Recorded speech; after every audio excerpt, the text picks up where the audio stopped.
Hello everyone.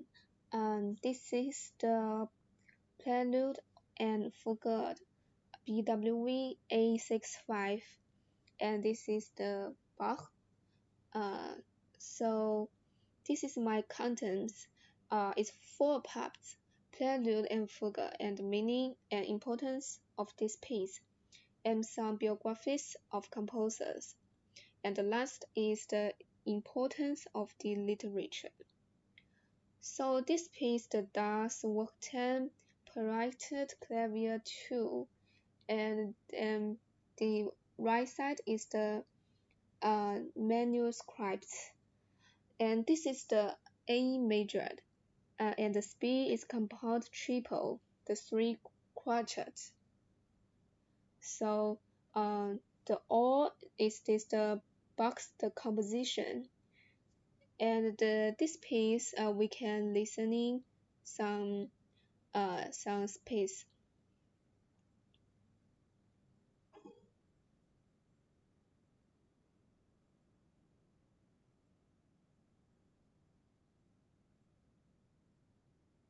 So we can see the manuscripts and listen the music, the audio, and this is the piece. Yeah. So and uh, so the pride is the from the prelude from before the 6th century. The oldest prelude is Adam Labrosse, the tablature of 1448. In the late 18th century, there were two keyboard preludes, one that changed from one key to another. The second type usually included arpeggial parts.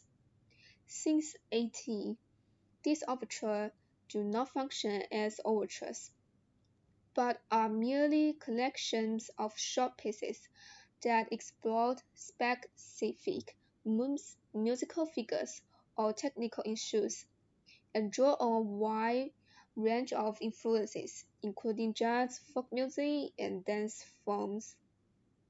And this prelude and fugue. The prelude is as complex as the fugue is expensive.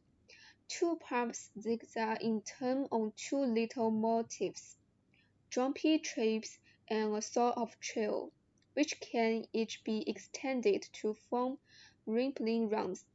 Now and then, Bach adds chords, sometimes in blocks and sometimes in a sort of ride-out in legato. Here he interrupts the landing towards the fundamental with a diversion that leaves the listener unsatisfied.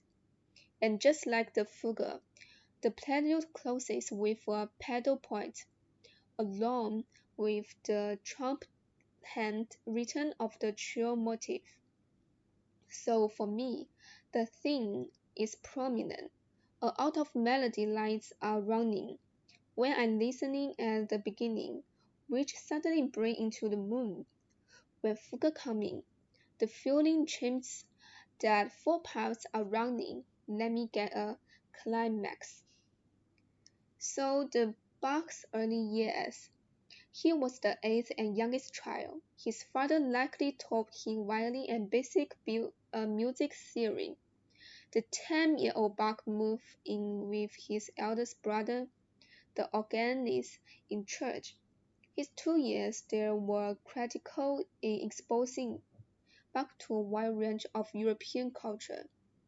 From an early age, Bach studied the works of his musical contemporaries, of the Baroque period and those of prior generations, and those influences was reflected in his music. And Bach's very technique, stretto or in chimes that jumble over one another in twos or even threes, rather than politely waiting their round. Just before the end, Bach leads the ear is chimed with two phrases, big chords that bring the interwoven parts to an abrupt halt.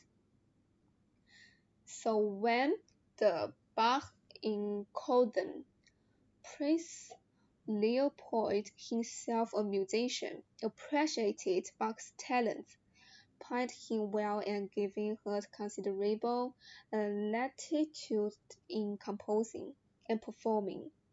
The prince did not use elaborate music in his worship. Accordingly, most of Bach's work from this period was secular, including the orchestral suites, carol suites, sonatas, and partitas for solo violin, and Brandebourne concertos.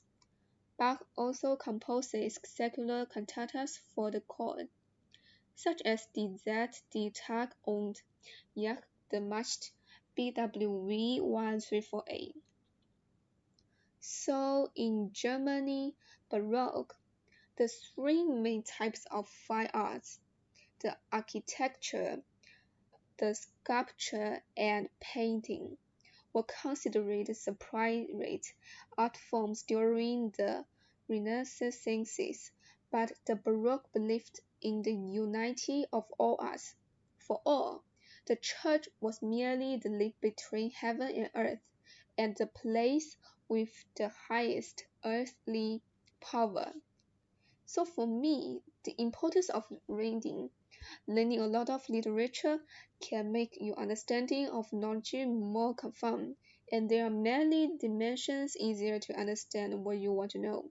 Second, if it is to understand that this knowledge will remember more clearly. So this is my the PowerPoint, and this is the all slide. Thank you, everyone.